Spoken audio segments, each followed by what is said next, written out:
جب جمہوری کلچر ہوگا تو عوام حکمران ہوگا. بنیادی باتیں ہم کرنے کو تیار ہی نہیں ہیں. جب آپ نے ہمیں بلایا آپ سنیں ہماری بات. دیکھیں جناب کسی وقت بھی یہاں وفاقیت نہیں رہی.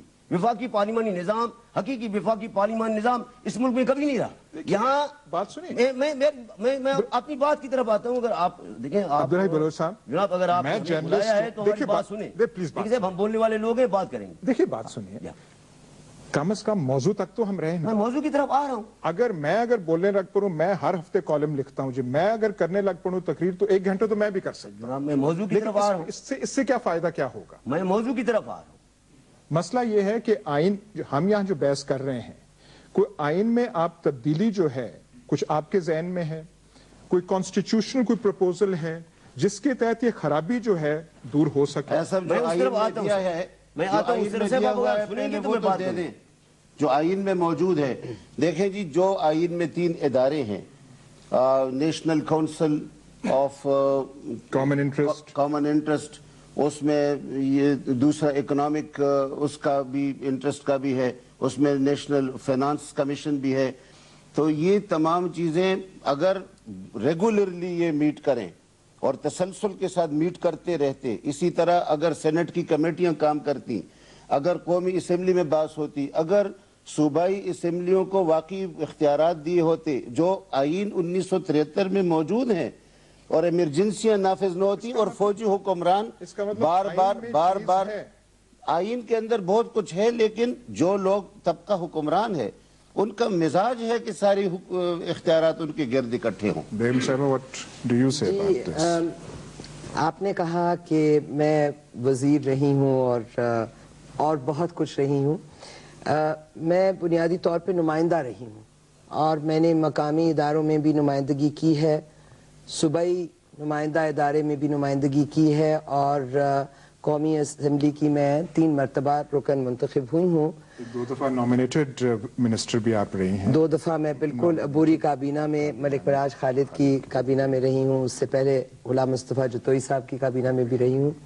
لیکن وہ مختصر پیریڈ تھے جبکہ میرا نمائندگی کا وقفہ جو ہے وہ 22 سال بنتا ہے, اور ان 22 سالوں میں میں نے یہ باتیں مسلسل سنی ہیں قومی رہنماؤں سے کہ قومی حقوق نہیں ملتے ہیں عوام کو, عوام کے نمائندے جو ہیں وہ بے بس ہوتے ہیں, اور سوورینٹی جو ہے وہ ایک خاص طبقے کے پاس ہوتی ہے. یہ مجھے تکلیف ہوتی ہے سن کے جب نمائندے یہ بات کرتے ہیں, چونکہ نمائندہ ادارے رہے ہیں اور ان نمائندہ اداروں میں گیم آف پاور سے ہم نکل نہیں پائے. سن 88 کی اسمبلی میں, قومی اسمبلی میں, جو کہ قائم ہوئی ایک پارٹی بیسڈ الیکشن کے بعد, بہت عرصے کے بعد, چند اراکین قومی اسمبلی جن میں میر ہزار خان بجرانی تھے اور حاجی غلام احمد بلور تھے, مخدوم خلیق الزمان تھے, میں تھی, جام یوسف آف لاس بیلا تھے.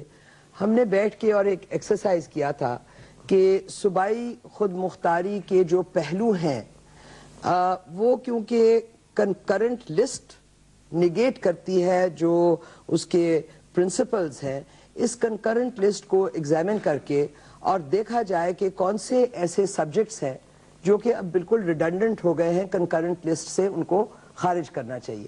ہم نے ایک کانسٹیٹیوشنل ایکسرسائز آپس میں بیٹھ کے کیا, لیکن بدنصیبی یہ تھی کہ اس کے باوجود کہ وہ اسمبلی بہت عرصہ کے بعد آئی اور اس میں بہت بڑے دعوے کرنے والے سیاسی رہنما بھی تھے, بین الاقوامی سطح کی شخصیتیں جو اپنے آپ کو تصور کرتے ہیں وہ بھی تھے, لیکن جب اقتدار ہاتھ میں ہوتا ہے تو ہم نے تو یہ دیکھا ہے کہ اس اقتدار کی ہوس تمام تر سہل گفتگو سے لوگوں کو ہٹا دیتی ہے.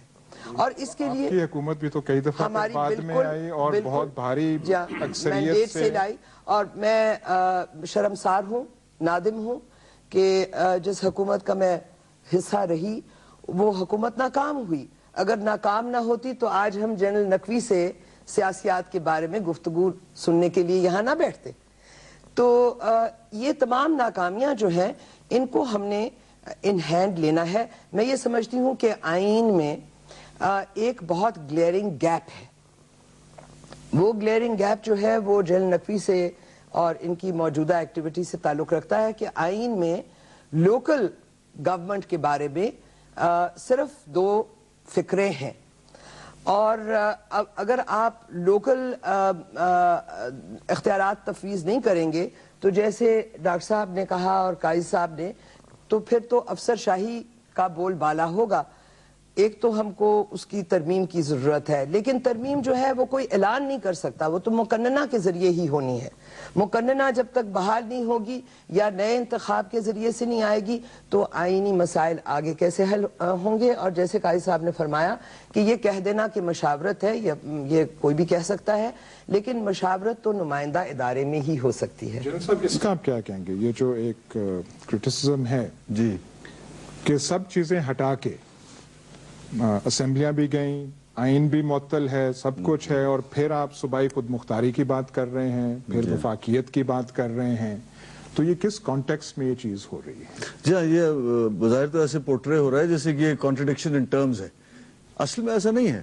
یہ دیکھیے تیاری تو ہو رہی ہے آگے حکومت کا نظام لوٹانے کی, جب آپ ریپرزینٹیٹیو کریں گے. جی ڈیموکریسی ریسٹوریشن کی بات ہو رہی ہے, ریسٹوریشن کی نہیں بلکہ میں تو کہوں گا اسٹیبلشمنٹ کی, اسٹیبلشنگ ڈیموکریسی, قائم کرنا جمہوریت. اس لیے کہ جو چیزیں میں نے سنی ہیں اس سے صاف ظاہر ہوتا ہے کہ جمہوریت کے اوپر جمہوریت کے دنوں ہی میں آنچ آتی رہی ہے اور تھوڑی بہت آنچ نہیں آئی اس کے اوپر.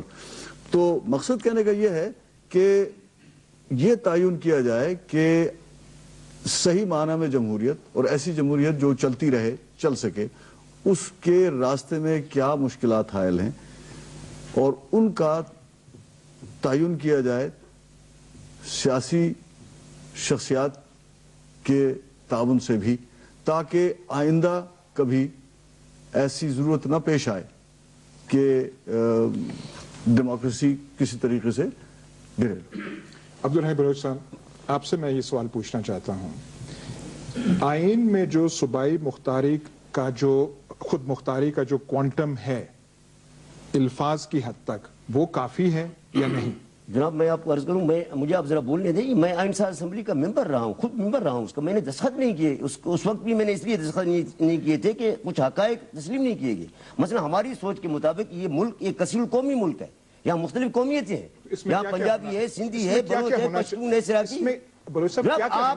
میں یہ کہنا چاہتا ہوں, دیکھیں صاحب, اگر آپ اس ملک کے دیکھیں صاحب, یہ ملک کثیر القومی ملک اس لیے کہلاتا ہے کہ یہاں مختلف قومیتیں. آپ کے پروپوزل کیا ہے؟ میری پروپوزل یہ ہے, میں نے اس وقت بھی عرض کیا تھا کہ اس حقیقت کو تسلیم کیا جائے کہ ہم سب اس ملک کے برابر کے شریک ہیں, اور یہاں جو احساس محرومیت ہے خاص طور پہ محکوم قومیتوں کو. دیکھیں صاحب, ایک طرف سے ایک بہت بڑا صوبہ ہے جو پورے 3 صوبوں پر, قومی وحدتوں پر جو ہے وہ حاوی ہے, اور اس کے لحاظ سے ہمارا کہتا ہے کہ ہمارے جو 4 صوبے ہیں وہ برابر نہیں ہیں, یہ کہتا ہے کانسٹیٹیوشن. صاحب آبادی کے لحاظ سے میں عرض کر رہا ہوں. آپ کے پروپوزل کیا ہے؟ میرے پروپوزل یہ ہے, دیکھیں صاحب, میں آپ کو عرض کروں. اول تو یہ ہے کہ یہ جو میں اس کو ناکافی سمجھتا ہوں, یہ جو آئین ہے میری تجاویز یہ ہے, میں آ رہا ہوں اس کے, آپ تھوڑا سنیں, میں اس طرح سے عرض کر رہا ہوں کہ دیکھیں صاحب, یہ جو کنکرنٹ لسٹ ہے اس کا خاتمہ ہونا چاہیے. ٹھیک ہے. اچھا, یہ جو سینٹ ہے اس کے پاس مالی اختیارات ہونے چاہیے. ٹھیک ہے. سینٹ اور قومی اسمبلی کے اختیارات, جب آپ نے 2 ہاؤسز کا تصور دیا ہے جی, بائی کیمرل لیجسلیچر, اس کو وہ اہمیت ہونی چاہیے. اور اس کے ساتھ دیکھیں صاحب, یہ جو مالیات, انتظامی اور مالی اختیارات ہیں, میں آپ کو تھوڑا سا وہ سمجھاؤں. 73 کے آئین کے 9 مہینے میں بلوچستان میں مداخلت کی گئی, اس منتخب حکومتوں کو ہٹایا گیا, فوج کیسی ہوئی. میں یہ بتا رہا ہوں کہ یہ ساری خلا ختم. جو وہاں قومی وحدتوں کی جو حکومتیں کسی بھی صوبے میں ہوں وہ بااختیار ہوں, اور وہ اپنے وسائل, اختیارات, حاکمیت کے مالک ہوں, اور وہ ایسے محسوس کریں کہ جیسے ملک کے مجموعی نظام میں وہ برابر کے شریک. کنکریٹ پروپوزل 2 آپ نے دے دیے نا, میں دوسرا بھی دیتا ہوں, ڈیفنس, کرنسی, فارن افیئرس کے علاوہ باقی جو وسائل, اختیارات, حاکمیت ہیں وہ صوبوں کے پاس ہونے چاہیے, اور ان کی جو قومی زبانیں, سندھی ہے, بلوچی ہے, پشتو ہے, پنجابی, سراکی, ان کو قومی زبانوں کا درجہ دیا جائے. اور اس کے ساتھ ساتھ اس ملک کے اندر یہ جو بائی کیمرل لیجسلیچر ہے, یہ جو پارلیمنٹ ہے, اس کو ساورن ہونا چاہیے, اور حقیقی وفاقی پارلیمانی نظام ہونا چاہیے. اور براہ راست اختیار کا مالک جو ہے وہ ملک کے 14 کروڑ عوام ہے.